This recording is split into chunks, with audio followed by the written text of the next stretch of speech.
नमस्कार, मैं हूं दीपाली राणा। आप देख रहे हैं कमोडिटी कॉल और बात करेंगे आज स्पाइसेस की। सबसे पहले क्योंकि एनसीडीएक्स पर जीरे और हल्दी के दामों में उछाल देखने को मिला है। एक हफ्ते में हल्दी के भाव 12% बढ़े हैं और प्राइसेस 15,600 के ऊपर पहुंच गए हैं। वहीं जीरे के दामों में भी लगातार तेजी देखी जा रही है। दाम बढ़ने के क्या हैं कारण और क्या आगे भी प्राइसेस में तेजी जारी रहेगी, इस पर करते हैं बातचीत। प्रीति एंटरप्राइजेस के ओनर शुभम झावर हमारे साथ मौजूद हैं, साथ ही राजगौर स्पाइसेस के ओनर धनंजय राजगौर बने हुए हैं और साथ ही स्ट्रैटेजीज पर बातचीत करने के लिए एल&पी एडवाइजरी सर्विसेज के रिसर्च एनालिस्ट भूपेश शर्मा हमारे साथ बने हुए हैं।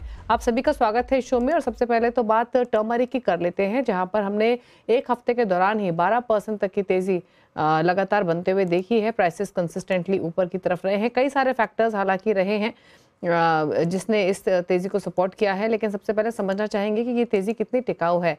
धनंजय जी नमस्कार, स्वागत है आपका। तो पहले तो बताइए, जो टर्मरिक प्राइसेस में हमने पिछले एक हफ्ते के दौरान लगातार बाइंग कंडीशन आते हुए देखी है, कौन कौन से फैक्टर्स हैं जिसने सपोर्ट किया है? क्योंकि खबरें तो ये थी कि पिछले साल के मुकाबले जो सोइंग है मेजर प्रोड्यूसिंग स्टेट्स में वो इंक्रीज हुई है। टर्मरिक सोइंग जो है वो लगभग 3.25 से 4 लाख हेक्टेयर रहने की संभावना है, जो कि पिछले साल के मुकाबले आंकड़ा ज्यादा है। फिर ये तेजी क्यों? क्या कहेंगे आप, कौन से फैक्टर्स देखते हैं इस तेजी के पीछे? नमस्कार दीपाली जी। टर्मरिक में अभी फिलहाल एक चांस और भी आना चाहिए। मेरे हिसाब से घटने की संभावना बिल्कुल कम है, क्योंकि नई टर्मरिक 1 महीने के बाद शायद मार्केट में जल्दी से आ जाएगी। लेकिन तरह की गाहक की वो हिसाब से ऐसा लग रहा है लोकल और एक्सपोर्ट की कि एक बार टर्मरिक में वापस से एक चमकारा आना चाहिए और मंदी अटकनी चाहिए। हाँ, तो जो आप कमजोरी लिमिटेड देख रहे हैं या फिर प्राइसेस को लगातार सपोर्ट देख रहे हैं, इसके पीछे क्या है? क्या ये डिलेड इन हार्वेस्टिंग है, सप्लाईज डिलेड है? क्योंकि सोइंग के नंबर्स तो बेहतर दिख रहे हैं, तो क्या ये तेजी सिर्फ कम अराइवल्स की वजह से है, कम सप्लाईज की वजह से है? ऐसा है कि बिल्कुल अभी है ना, लोकल डिमांड थोड़ी कमजोर है। लोगों ने अभी बीच में फिलहाल 2 महीने पहले बहुत सारा मार खाया। 200 रुपए की सीधा झटके 40 हो गई थी। तो लोग उसमें थोड़ा रुक के माल ले रहे, वो हिसाब से तेजी अटक के बैठे। वरना टर्मरिक में ज्यादा मंदी बिल्कुल नहीं है, न के बराबर मंदी है। और वापस टर्मरिक में 10 से 15 की तेजी वापस 1 महीने के अंदर वापस हमें देखने मिलेगी। ओके, शुभम भी हमारे साथ बने हुए। शुभम, आपकी राय क्या रहेगी टर्मरिक पर? जो ये हमने तेजी देखी है, लो सप्लाईज की रिपोर्ट्स के बीच में तेजी हमने आते हुए देखी है, लेकिन इंपॉर्टेंट बात ये है समझना कि यहाँ से भाव क्या और भी ऊपर जा सकते हैं? आपकी राय क्या है भाव पर? नमस्कार जी, आपको और सीएनबीसी के सारे दर्शकों को हैप्पी न्यू ईयर। आशा करता हूँ कि ये साल हल्दी की तरह महक जाए आप सबका। हल्दी में ऐसा है जी, अभी यहाँ पे जो स्पॉट में हल्दी इतनी बड़ी नहीं है जितना वायदा बढ़ गया है। क्योंकि 127 रुपए में जब हाजिर में माल मिल रहा था, वायदा उस टाइम पे 131 का था। वायदा बढ़ गया है 25 रुपए और उसके सामने स्पॉट अभी बढ़ा है सिर्फ 13 रुपया। अभी यहाँ पे सबसे बड़ी जो सबसे बड़ा हल्दी में इशू है वो है कैरी फॉरवर्ड का। 2025 विल बी द ईयर जहाँ हम सबसे कम कैरी फॉरवर्ड के साथ जाएंगे। अभी एज ऑफ February 1 अगर हम देखें तो कैरी फॉरवर्ड स्टॉक हमारे हिसाब से ये रहेगा 20 लाख एंड आने वाली नई क्रॉप है वो 90 लाख हमारे हिसाब से एस्टिमेटेड थी। बट इसमें कहीं ना कहीं प्रिलिमिनरी जो हम लोग ने क्रॉप सर्वे किए हैं और भी लोगों ने क्रॉप सर्वे किए हैं, तो उसमें लोग बता रहे हैं कि कुछ क्रॉप डैमेजेस है, यील्ड में लॉसेस है। तो अगर हम उसको 85 लाख का भी 80 लाख भी पकड़ते हैं एंड कैरी फॉरवर्ड अगर 20 लाख का पकड़ लेते हैं, तो it is fair enough. 1 crore 5 lakh के सामने 1 करोड़ की हमारे पास क्रॉप रहेगी। थोड़ा डिमांड सप्लाई में टाइटनेस रहेगी, उसकी वजह से इस साल में फिर हम एक बार भाव 200 के ऊपर जाते हुए देख सकते हैं। ओके, अच्छा, अभी एग्जिस्टिंग अराइवल्स की कंडीशन कैसी है? एग्जिस्टिंग अराइवल्स अभी यहाँ पे पुराने माल है, we are waiting for the new crop. अभी हर सेंटर में, जैसे निजामाबाद में आज लगभग 1800 बोरी की अराइवल थी, ईरोड में 2000 बोरी की थी एंड हिंगोली में 2000 बोरी के आसपास थी। ओके, और एक्सपोर्ट्स कैसे दिख रहे हैं फिलहाल? एक्सपोर्ट्स आर गुड, इतने ज्यादा भी नहीं है बिकॉज अभी जस्ट जैसे न्यू ईयर था, so everywhere Christmas and new year का बंद था एंड प्री रमजान डिमांड यहाँ पे निकलनी चाहिए 15 के बाद। एंड तब तक वी एक्सपेक्ट कि 25 से तो नया माल भी स्टार्ट हो जाएगा निजाम एंड सांगली में। धनंजय जी, भाव पर आपने भी कहा, जैसे सिमिलरली जैसे शुभम ने भी मेंशन किया कि यहाँ से मंदी तो नहीं दिख रही है, तेजी देखने को मिलती है। आपके लक्ष्य क्या है? नीचे की तरफ कहाँ भाव में सपोर्ट देख रहे हैं और ऊपर की तरफ कितना अपसाइड आपके हिसाब से रह सकता है टर्मरिक में? हरमत में मुझे लग रहा है कि अभी जो रेट चल रहा है उसमें मंदी सिर्फ 2 से 3 रुपए की है, और ज्यादा में मुझे 200 बहुत बड़ा लग रहा है, लेकिन मुझे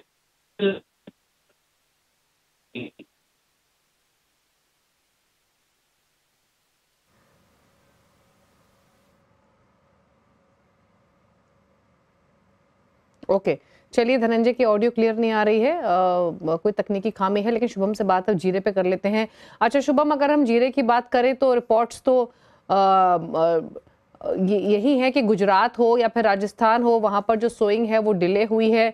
ये दोनों ही मेजर की प्रोड्यूसिंग स्टेट्स हैं। हाई टेम्परेचर्स की वजह से सीडिंग हो या जर्मिनेशन हो, उस पर भी इम्पैक्ट आते हुए दिखाई दिया। और गुजरात के अगर नंबर्स देखें, सोफार जो रिपोर्ट्स हमारे सामने आए हैं कि पिछले साल के मुकाबले सोइंग काफी कम दिखाई दे रही है। एग्जैक्टली किस तरीके के फिलहाल फंडामेंटल्स दिख रहे हैं जीरे के?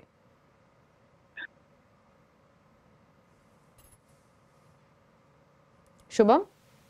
यस, जीरे में मैम ऐसा है, अभी देखिए मैम, हम लोग ने जो रिकॉर्ड भाव देखे थे उसके बाद बाजार तो काफी टूट गया था, बट जो किसान है वहाँ पे जो अल्टरनेट क्रॉप था जीरे का, जो भी जैसे राजस्थान हो गया एंड गुजरात जो एरिया हो गया, dhaniya is not that liquidative for the farmers. तो जीरे की वापस उन्होंने बुआई तो की है, तो जीरा would be in a range कि यही इस रेंज में 3,000 की रेंज में खेलता रहेगा, ऐसा हमारा मानना है।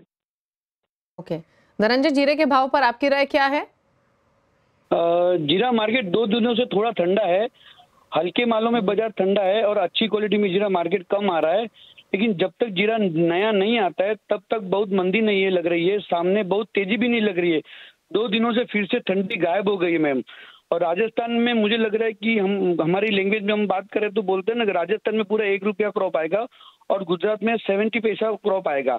और कैरी फॉरवर्ड मुझे लग रहा है कि 20 लाख के ऊपर जीरा कैरी फॉरवर्ड इस साल रहने वाला नहीं है।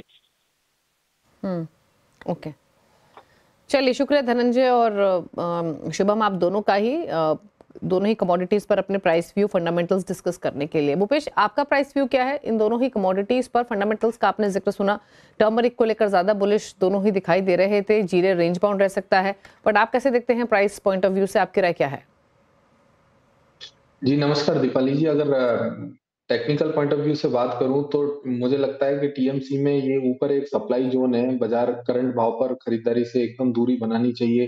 तकरीबन 10% की तेजी पिछले एक हफ्ते में देखने को मिली है। सामान्यतया अगर किसी भी कमोडिटी में इस तरीके की तेजी आती है तो फर्दर तेजी करना एक बार के लिए मुश्किल होता है। कभी भी देखा नहीं, 10 out of 9 out of 10 time बाजार इसी तरीके से करेक्ट हो जाते हैं। तो मुझे लगता है कि 15,750 से 14,750 के बीच में बाजार ट्रेड करना चाहिए। 14,750 एक अच्छा लेवल रहेगा खरीदने के लिए। वहीं अगर किसी के पास हाजिर में अगर किसी को बाजार हेज करना है तो उसके हिसाब से करंट भाव पर हेज करना चाहिए बाजार 15,450-500 के भाव पर, और 15,850 का स्टॉप लॉस भी इसमें फॉलो कर सकते हैं। मुझे लगता है कि आने वाले समय में 15,000 और 14,750 के भाव देख। अच्छा, इसके अलावा आपकी trading strategies agri non agri pack से भूपेश? जी अगर बात करें कॉपर की तो कॉपर के बाजार में मुझे लगता है 796 के ऊपर कॉपर के बाजार में खरीदारी करनी चाहिए करंट भाव पर, और इसका स्टॉप लॉस 793 के नीचे का रहेगा। अपसाइड में 801 और 804 के लक्ष्य संभावित रहेंगे।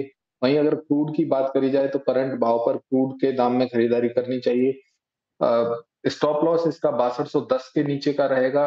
अपसाइड में 6310 और 6340 के लक्ष्य संभावित रहेंगे। ओके, चलिए, तो ये आपको राय दी गई है। कॉपर पर एक ट्रेड आपको रेकमेंड किया गया है 796 पर फिलहाल कारोबार करते हुए। चलिए रुक रहे हैं, इसी के साथ एक ब्रेक के लिए लौटेंगे तो लेंगे आपकी क्वेरीज। जल्द वापस आते हैं छोटे से ब्रेक के बाद।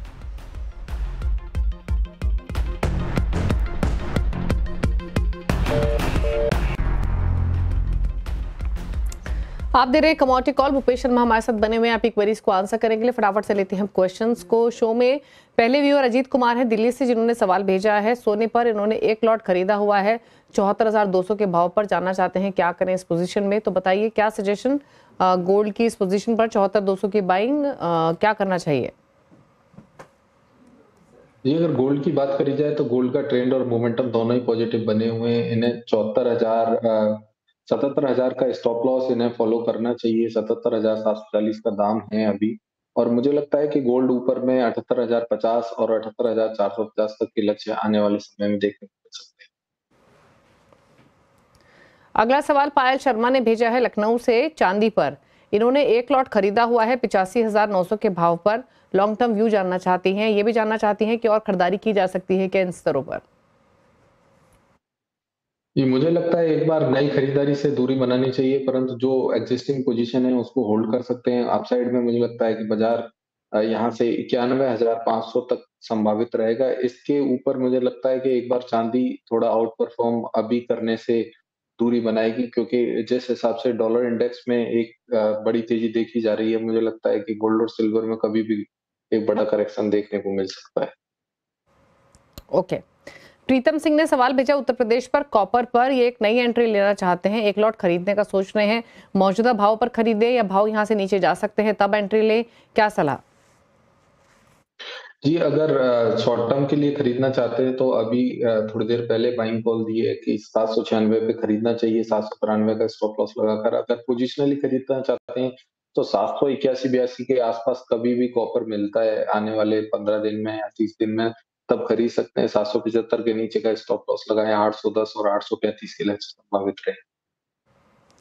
ऋतिक सोनी एक सवाल भेज रहे हैं बेंगलुरु से नेचुरल गैस पर। इन्होंने एक लॉट 290 के भाव पर खरीदा हुआ है।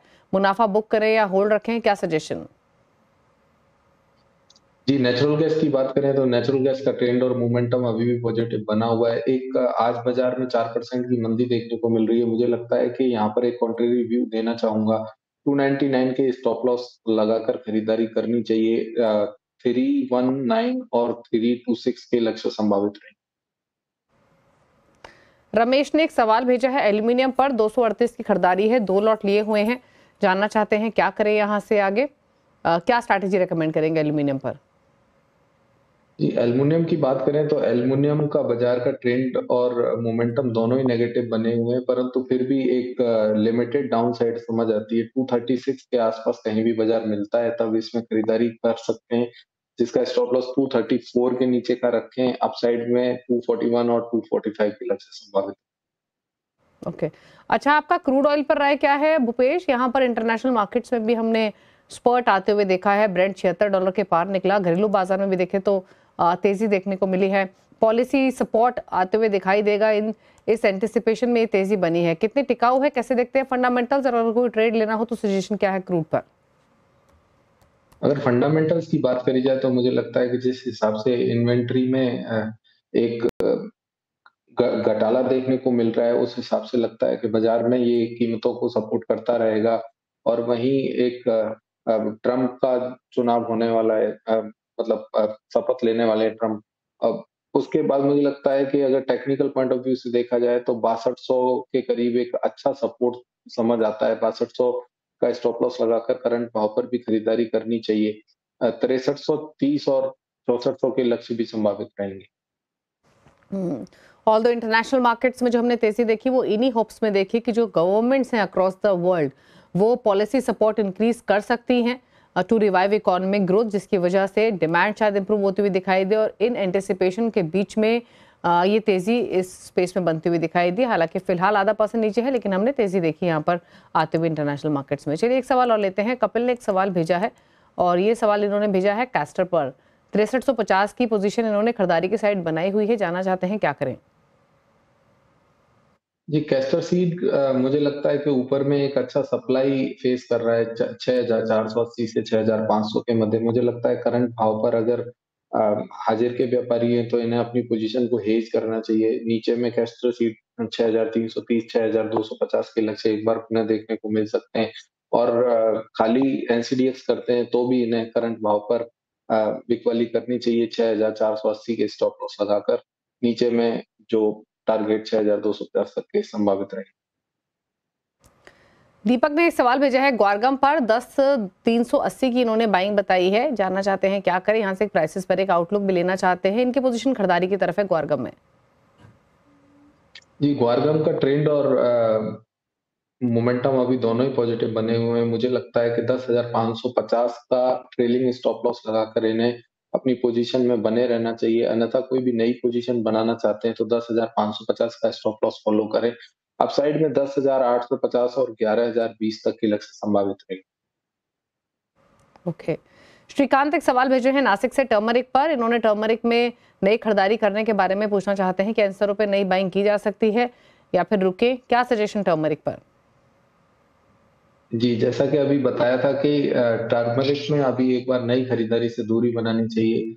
एटलीस्ट या तो किसी को नई खरीदारी करनी है तो 14,750 से 800 के मध्य करें, अन्यथा करंट भाव पर मुझे लगता है कि थोड़ा बाजार महंगा है। ओके, चलिए, तो ये राय रही आपके लिए टर्मरिक पर। एक सवाल और ले लेते हैं, और ये सवाल हमें मनीष ने भेजा है, और सवाल है इनका कॉटन सीड ऑयल के पर 2720 की बाइंग है, एक लॉट लिया हुआ है, जानना चाहते हैं क्या करें? जिस भाव की खरीदारी की हुई है उसी भाव का स्टॉप लॉस लगा के अपनी पोजीशन को ट्रेल करते रहें। मुझे लगता है कि अपसाइड में 2780 और 2810 के लक्ष्य संभावित रहेंगे आने वाले समय में। बाजार का ट्रेंड और मोमेंटम पॉजिटिव बना हुआ है। ओके, चलिए, तो ये राय रही आपके लिए कॉटन सीड ऑयल केक पर 0.5% ऊपर प्राइसेस कर रहे हैं कारोबार। चलिए, शुक्रिया आपका भूपेश, शो में आने के लिए और स्ट्रैटेजीज पर बातचीत करने के लिए। Thank you so much. इसी के साथ एक ब्रेक, उस पर आप देखिए आवाज समाचार। नमस्कार।